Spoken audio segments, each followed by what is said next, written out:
मैं आपको देख रहा हूँ अभी आपका कैमरा भी ऑन है। फॉलो लाइक करन आस्ते ते सानू युवा छड़िया पूरे पाकिस्तान च घुमा छड़िया। इतना बदनाम आदमी को ना करो, फायदा नहीं है, कोई एक्शन ले लेंगे, आपको पाड़ देंगे। आप अस्सलामुअलैकुम, वेलकम टू अमीर टेक। सबसे पहले मैं खास तौर पर अप्रिशिएट करना चाहता हूँ शेख नईम साहब को और उसके साथ साथ उन तमाम कंटेंट क्रिएटर्स को जिन्होंने पास्ट में भी और अभी करंटली भी इस इशू को हाईलाइट किया, और उन तमाम लोगों का भी शुक्रिया अदा करना चाहते हैं जिन्होंने इन चीज़ों को आगे शेयर किया, हमारी वीडियोस को आगे शेयर किया, दूसरे लोगों को उनसे अवेयरनेस मिली और ये इशू बहुत ज्यादा हाईलाइट हुआ। अब ये सारा फ्रॉड का सिस्टम क्या था और अब इसके साथ क्या होने वाला है। जो भी स्कैमर थे, जो भी आर्मी के नाम पे जो फ्रॉड हो रहा था, जो पीछे स्कैमर बैठे हुए थे, लोगों के साथ फ्रॉड कर रहे थे, उनके साथ अब क्या होने वाला है, इनड्राइव क्या करने वाला है और हमारे इदारे क्या करने वाले हैं, ये इस वीडियो में आपको बताने जा रहा हूं। तो इससे पहले कि हम लोग वीडियो की तरफ जाएं, आप लोग जल्दी से मेरे YouTube चैनल को सब्सक्राइब कर दें, साथ में बेल का आइकन दबाएं और इस वीडियो को भी लाइक कर दें ताकि इन्फॉर्मेटिव वीडियोस आपको मिलती रहें। सबसे पहला इशू तो ये है कि भाई फ्रॉड हो रहा क्या था और किन के साथ हो रहा था। भाई फ्रॉड हो रहा था आर्मी के नाम पे, और हो रहा था किन के साथ, हमारे गरीब राइडर्स के साथ जो कि दिन में 1000-1500 रुपए कमा के अपना गुजारा करते हैं, अपना घर चलाते हैं। उनके साथ 5-10 हजार, 20 हजार, यहाँ तक के 30-30 हजार के फ्रॉड हो रहे थे। एक चुटकी में उनके हफ्ते भर की कमाई, महीने भर की कमाई चली जाती थी। सबसे ज्यादा ये फ्रॉड इन ड्राइव पर हो रहा था, उसके साथ साथ बाइकिया, येंगो, फूड पांडा, मतलब काफी जगह पर ये फ्रॉड फैला हुआ था। लेकिन टॉप जो था, जो सबसे ज्यादा फ्रॉड जहां पे चल रहा था, वो इन ड्राइव का प्लेटफॉर्म था। अब इसके अंदर स्कैमर क्या करता था, स्कैमर आर्मी के नाम से राइड करवाता था, मेजर के नाम से, कैप्टन के नाम से, जो भी आर्मी की पोस्ट होती हैं, और जो ड्रॉप ऑफ डालता था वो भी आर्मी के एरिया का ही डालता था। और जब आप पिकअप लोकेशन पे जाते थे और आपकी इसके साथ कन्वर्सेशन भी होती थी, पैसों के मामलात भी होते थे, तो ये आगे से यही बोलते थे कि ये आर्मी का पार्सल है, आर्मी की ये पॉलिसीज होती हैं, आर्मी की वो पॉलिसीज होती हैं, तो आपको ये करना पड़ेगा। अब फ्रॉड क्या होता था, आपके सामने इन ड्राइव पर एक राइड आती थी, या येंगो पे लगा लो, बाइकिया पे लगा लो। इन ड्राइव का मैं इसलिए कह रहा हूँ क्योंकि इन ड्राइव पर ये ज्यादा होता है। तो इन ड्राइव के ऊपर एक राइड आती थी कि 5000 रुपए की आपने परचेजिंग करनी है, आप मेरे पास आओगे। अब वहां पे 500 रुपए किराया बनता था अगर उस डिस्टेंस का, तो इन्होंने 3000 रुपए किराया लगाया हुआ होता था ताकि राइडर को लालच आए कि यार इतना ज्यादा किराया बन रहा है, और उसके ऊपर बोलते भी थे कि हम आपको टिप भी देंगे और भी। तो राइडर के अंदर और लालच आ जाती थी। राइडर पिकअप लोकेशन पे जाता था और उसको पता होता था राइडर को कि मैंने 5000 रुपए की परचेजिंग करनी है, लेकिन असल में वो परचेजिंग होती नहीं थी। आप जब पिकअप लोकेशन पर पहुंचते थे, आपके पास कॉल आती थी और आपको कहा जाता था कि आप पार्सल की पेमेंट कर दें, 5000 रुपए जो पेमेंट है वो आप ऑनलाइन ट्रांसफर कर दें, हम आपको ये अकाउंट दे रहे हैं, इसके अंदर आप पैसे भेज दें, हम ऊपर से पार्सल क्लियर करवा के आपको नीचे ला के दे रहे हैं। अगर बंदा ये बोलता था कि सर आप नीचे आ जाओ, मैं आपको हैंड टू हैंड दे दूंगा, या आप मेरे सामने खड़े हो मैं आपको ट्रांसफर कर दूंगा, तो फिर ये आगे से बोलते थे नहीं सर आर्मी का पार्सल होता है, आपको पता है पॉलिसीज होती हैं, रूल्स होते हैं, हम यहाँ से क्लियर करवाएंगे फिर आपके पास लेकर आएंगे, आप आगे जाके ट्रांसफर करना।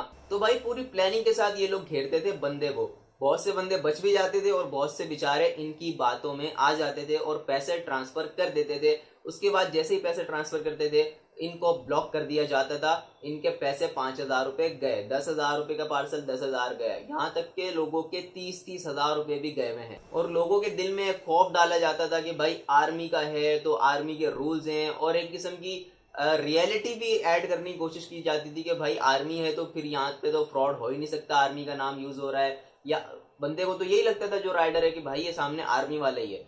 तो इस तरह करके आर्मी को बीच में लाया जाता था, आर्मी का नाम यूज किया जाता था और आर्मी को भी बदनाम किया जाता था। बहुत से कंटेंट क्रिएटर्स ने इस इशू को पहले भी हाईलाइट किया, इसके ऊपर वीडियोस बनाई, मैंने भी एक वीडियो बनाई थी। उसके बाद शेख नईम जो हैं उन्होंने इसके ऊपर बाकायदा रिकॉर्डिंग करके आपको कवरेज दी।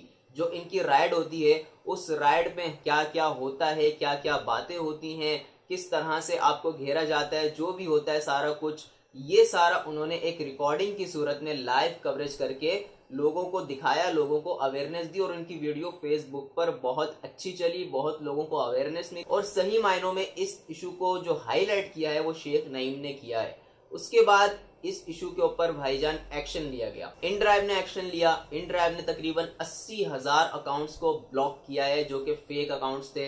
इसके साथ साथ हमारे जो इदारे हैं वो भी एक्शन में आए हैं और उन्होंने भी इन ड्राइव से कांटेक्ट कर लिया है कि आप हमारे को इनकी डिटेल्स प्रोवाइड करें। अब वो इन स्कैमर्स तक पहुंचेंगे और इन स्कैमर्स को पकड़ेंगे और उन स्कैमर्स को उनके अंजाम तक पहुंचाएंगे। हमारे इदारे भी एक्टिव हो चुके हैं, क्योंकि भाईजान ये कोई नॉर्मल बात नहीं है कि किसी डॉक्टर का नाम आ रहा है या किसी मशहूर किसी बंदे का नाम आ गया। भाई आर्मी का नाम इन्वॉल्व हो रहा है, और जब आपके मुल्क के सबसे बड़े इदारे का नाम कोई बदनाम करने की कोशिश करेगा तो उसका अंजाम आपको पता है वो क्या होगा। ये लोग अभी तक पकड़ में क्यों नहीं आते थे? क्योंकि पहली बात तो है कि इनके खिलाफ कोई एक्शन इतना बड़ा होता नहीं था। इनड्राइव ज्यादा से ज्यादा क्या करता था, अकाउंट बैन कर दिया। उन्होंने कोई नया अकाउंट बनाया, स्कैम किया वहां से, फिर वहां रिपोर्ट हुई, फिर वो अकाउंट बैन कर दिया। तो इस तरह चल रहा होता था। इनके पास बाहर की सिमें होती थी, अकाउंट्स भी इस तरह के होते थे कि ये पकड़ में नहीं आते थे। इनड्राइव भी इनको नहीं पकड़ सकता था। आपके सामने भी जब ऐसी कोई राइड आए, आपके पास ऑप्शन होता है, आप उसको इस तरह से स्वाइप करेंगे, अपने लेफ्ट की तरफ इस तरह स्वाइप करेंगे तो वहां पे कंप्लेन का ऑप्शन होता है। आप वहां पे कंप्लेंट डाल दिया करें और वहां पे सस्पिशियस एक्टिविटी होती है, उसके ऊपर क्लिक करके कंप्लेन कर दी करें। तो वो अकाउंट जब ज्यादा रिपोर्ट होता है ना तो इनड्राइव उस अकाउंट को ब्लॉक कर देता है। बहुत से लोगों की नजर में तो ये ऐसा है कि यार कोई पागल थोड़ी है, इतने पैसे दे देगा और ये कर देगा, लोगों को पता होता है स्कैम है। लेकिन बस जब बंदा फंसता है ना, जब किसी चीज के अंदर उसके साथ होना होता है, एक तो वो है कि सीधे साधे लोग बहुत हैं भाई, फंस जाते हैं। एक जो होता है समझदार बंदा भी कभी कभार फंस जाता है इन चक्करों में, और वो भी अपना पैसा बर्बाद कर देता है। जब बंदे का टाइम आता है ना तो उस वक्त दिमाग काम नहीं कर रहा होता, उस वक्त बंदे को अपनी एक अलग लालच की पड़ी हुई होती है। तो वो सारी चीजें ये जहन से निकल जाती हैं कि मेरे साथ ये भी हो सकता है और ये भी हो सकता है। मैं अपनी वीडियोस में आपको शुरू से समझाता हुआ आ रहा हूँ कि आपने इनड्राइव पर कोई भी परचेजिंग नहीं करनी, येंगो पे आपने कोई परचेजिंग नहीं करनी। आपको चाहे वो 1000 रुपये फेयर ऑफर कर दे,